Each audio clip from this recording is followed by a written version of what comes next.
So in this video, we're going to explore means by which we can change the electron beam energy from one clinical energy to a different clinical energy. So we're going to do look at a couple things. First, we're going to look at how we do that by adjusting the accelerated beam parameters, and then we're also going to look at what this does to the clinical properties of the beam.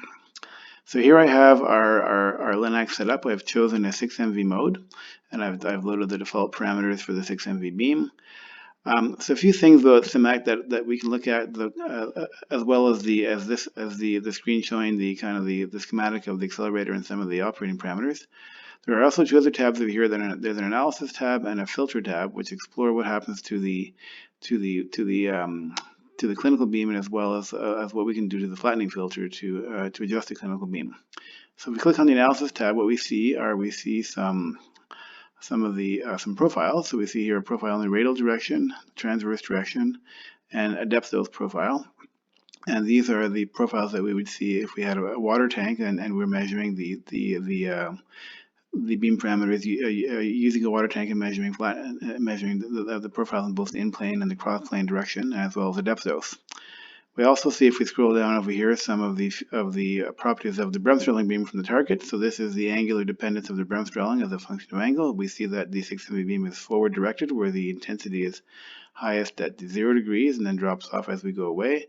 And we can see the same thing here on the polar plot, where we have the highest beam intensity is at 0 degrees, and then as we go away, the beam intensity drops off. So now we see, one of the things we see here is that the beam profiles are not as flat as we would like for a normal clinical beam. They're a little bit they're a little more intense at the center than they are at the sides. So what SIMAC has is that it has the ability to design a flattening filter. So if we go and we click on the filter tab, what we can do, what we see here is we see what the flattening filter how it's designed. So we show here that the radius of the flattening filter, what that radius projects to at 100 centimeters, and then what the flattening filter thickness is at those radiuses, and what material it's made out of. And now it gives us the ability to change the flattening filter thickness. We can then apply a new thickness and then save that if we wanted to. So what I've done is I've done this already for our 6MV beam, and I've created a new flattening filter called 6MV improved. So we see we have some numbers that now change. So what we can do is we can go back into the SIMAC screen, and we can select this filter by clicking over here where the flattening filter is, and then we get a drop-down menu, and I'm going to now change it from the default mode filter to my improved 6MV beam. So now that gets applied, and then when we go back into the analysis tab, what we see is a much improved 6MV beam. So this is the feature of SIMAC which allows us to understand how to adjust flatness by adjusting the flattening filter. But we're also going to adjust the flatness of this beam now by adjusting the beam energy. So I'm going to go back to my 6MV tab, and what I'm going to do is I'm going to change this beam from a 6MV beam at the target to a 10MV beam. And we're going to then we'll see how to do that by adjusting the parameters over here, and then we'll see what effect this has on our clinical beam. So in order to increase the beam energy, I want to increase the energy of the accelerator coming out of the accelerator, and then I also want to match that on the bending magnet going through the accelerator. So to increase it, first thing I'm going to do is I'm going to increase the RF power here, and I'm going to do that by increasing the klystron voltage.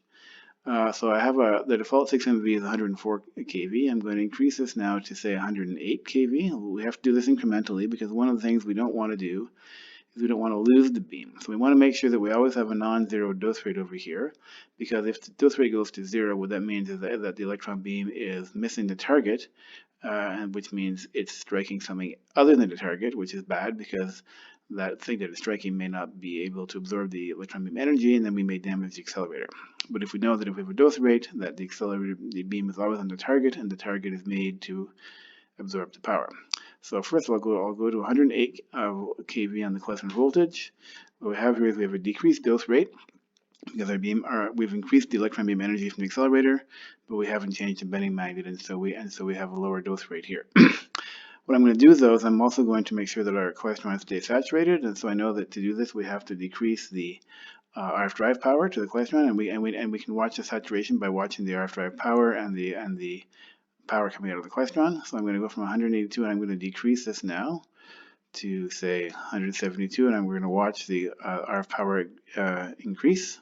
So I'm going to keep on decreasing this till we get to a saturated value of the RF drive power. So we keep on going down. So I'm going to come down quite a bit. So my RF power from the Questron is still increasing.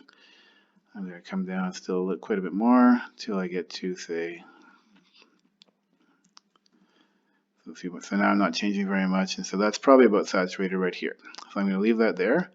So now I have a very low dose rate, 11 centigrade per minute. That's because my electron beam energy is now quite a bit higher than what the bending magnet is passing through. So I'm going to recover that by increasing the bending magnet current.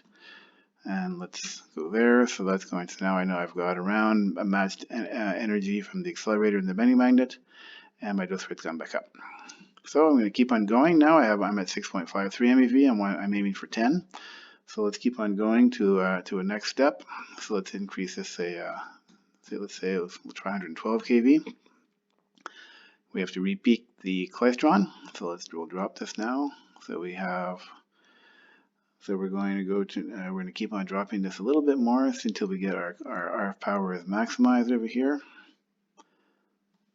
So we're still going up.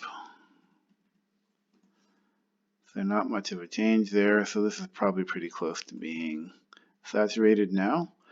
And we have our dose rate's gone back down again. So because we have our energy of our beams gone up.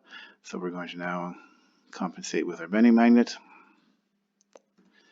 and recover our dose rate over here. So we'll keep going. Now we do this incrementally because we never want to let our dose rate go to 0. And eventually we'll get to the energy that we're looking for. So we'll keep 112. I'm going to keep going now to the next level of klystron power. 116. I'm going to our power has gone up. I'm going to keep on dropping, peaking to the RF driver. So let's drop that a little bit. So now that's increasing our output from the klystron. Still increasing a little bit, and that's probably about right. I'm going to now adjust the bending magnet to regain the dose rate.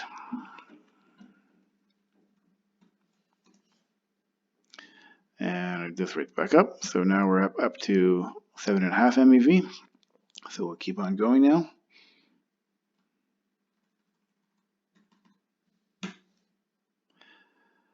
Peak our klystron.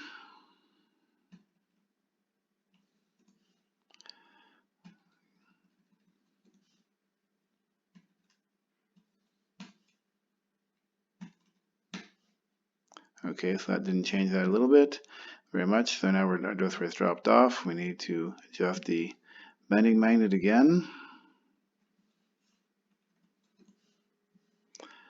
We've covered our dose rate, and we're up to 8 MeV on the accelerator, so we're getting closer.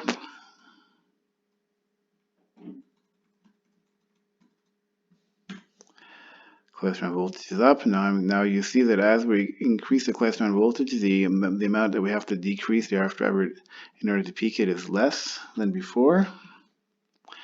So I'll peak the RF driver here. So that's still adjusting, that's increasing a little bit. Now that last bit didn't change it so much. Our dose rate has dropped off. We're at 8.5 MeV from the accelerator. We need to adjust the bending magnet current to get ourselves close to get our dose rate back up again. So we're doing well. We're now up to 8.5 MeV. Let's go to the next step. A few more of these and we'll get to 10.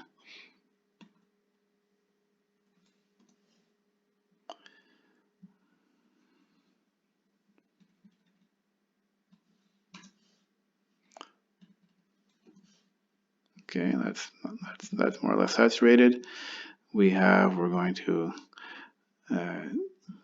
now keep going with our bending magnet. And so now we have a 9 MeV beam. Next stop is we're going to go to about 100, and so let's try about 136. Peak the RF driver.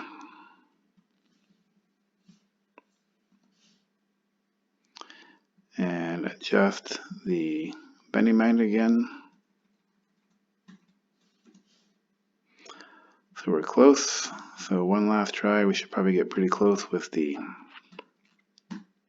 Klystron, now this klystron can only go to 140 kV. That's what's set in SIMAX, so we're getting close to the limit. We're now going to drop, now we're going to peak this. Now you see that as we get closer to the higher pulse voltages, you don't need to change your RF driver as much in order to peak it. So this is pretty close to peaked over here at 46 watts.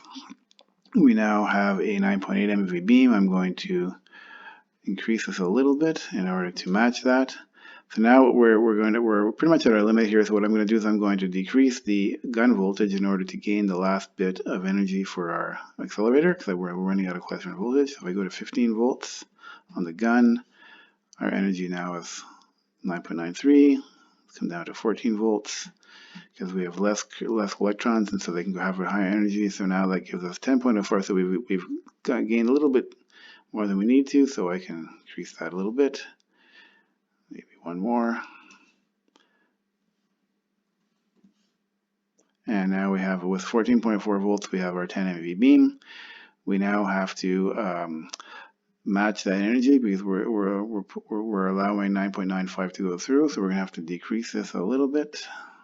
Sorry, increase this a little bit. So now we have our 10 MeV beam at the at the accelerator, and we have a dose rate of pretty good dose rate.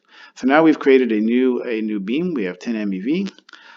So now what happens to our profiles, or our clinical profiles? We can go back and we can look at this again on our analysis tab. And when we do that, what we see is we see a very different profile shape than we had before. So we have the beam is no longer flat. It's quite a bit more intense at the center than it is at the sides.